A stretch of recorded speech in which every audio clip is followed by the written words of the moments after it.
نحمده ونصلي على رسوله الكريم أما بعد فأعوذ بالله من الشيطان الرجيم بسم الله الرحمن الرحيم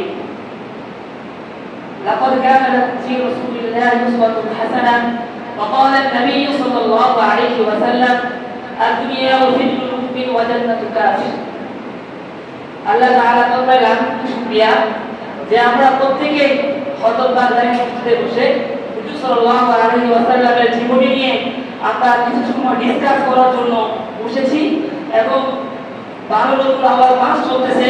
এই মাসে বেশি বেশি করে হুজুর সাল্লাল্লাহু আলাইহি ওয়াসাল্লামের জীবনী নিয়ে আলোচনা করা উচিত এবং প্রত্যেকটা মানুষের উচিত শুধু রবিউল আউয়াল মাসে নয়, প্রত্যেকটি মাসে সব সময় আমাদের হুজুর সাল্লাল্লাহু আলাইহি ওয়াসাল্লামের জীবনী নিয়ে আলোচনা করা। আমি সর্বপ্রথম যে কোরআনের আয়াত তেলাওয়াত করেছি, লাকাদ কানা লাকুম ফি রাসূলিল্লাহি উসওয়াতুন হাসানাহ, আল্লাহ তাআলা বলেছেন আল্লাহ এবং আল্লাহর রাসূলের আদর্শের মধ্যে রয়েছে উত্তম আদর্শ।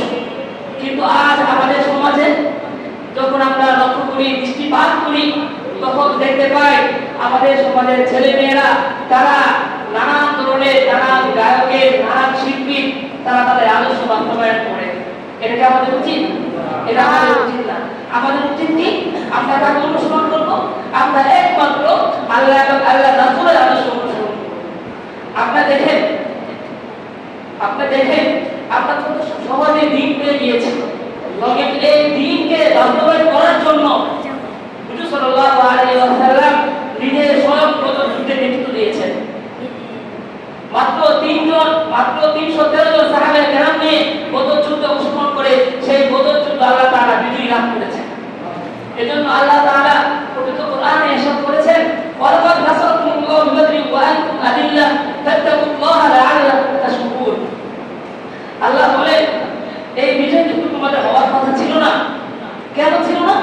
তোমরা লোক সংখ্যায় কম ছিলে, তোমরা ছিলে দুর্বল, কিন্তু আমি তোমাদেরকে সাহায্য করেছি বিদায় তোমরা বদর যুদ্ধে বিজয় লাভ করতে পেরেছ। এটা কার? আল্লাহ তাআলার সাহায্য।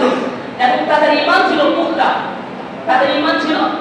পুখতা, তারা একমাত্র আল্লাহ তাআলার হুকুম নবী রাসূলের আদর্শ বাস্তবায়নের লক্ষ্যে তারা হুজুর সাল্লাল্লাহু আলাইহি ওয়াসাল্লামের ডানে, হুজুর সাল্লাল্লাহু আলাইহি ওয়াসাল্লামের বামে, সামনে তাদেরকে সাপোর্ট করেছেন।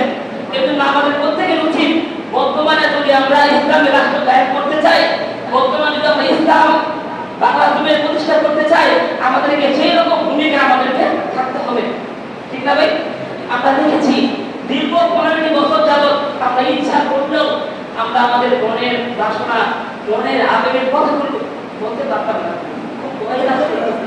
কখন যেন আমাদের কি হয়ে যায়, কিন্তু আল্লাহ তাআলা আমাদের বুকের উপর থেকে সেই পাথরটা সরিয়ে দিয়েছেন। এটা আল্লাহ তাআলার বহুত বড় মেহেরবানি।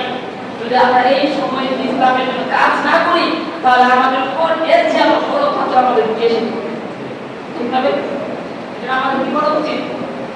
এই জন্য আমাদের করা উচিত একটাই, বেশি বেশি করে দাওয়াতি কাজ করা। আল্লাহ তাআলা কোরআনে বলেছেন, ওয়ামান আহসানু কওলান মিম্মান দাআ ইলাল্লাহ ওয়া আমিলা সালিহান ওয়া ক্বালা ইন্নানি মিনাল মুসলিমিন। এর চেয়ে উত্তম কোন কাজ হতে পারে যে ব্যক্তি আল্লাহর পথে মানুষকে দাওয়াত দেয়। এজন্য আমাদেরকে বেশি বেশি করে দাওয়াত দিয়ে মানুষকে ইসলামের পতাকা আনতে হবে। আনার পরে তাদেরকে ইসলাম বুঝাইতে হবে ইনশাআল্লাহ। তারপরে আমাদের সমাজে ইসলামী হুকুমত, ইসলামের আইন কানুন বাস্তবায়িত হবে। আমরা প্রত্যেক মনে রাজি আছি না ভাই? ইনশাআল্লাহ আমরা প্রত্যেকে চেষ্টা করব। এখানে যারা উপস্থিত রয়েছেন প্রত্যেকে আমার সম্মানিত ইসলাম আসলে আমি কিছু সময় বলতে অভ্যাস নাই ইনশাআল্লাহ।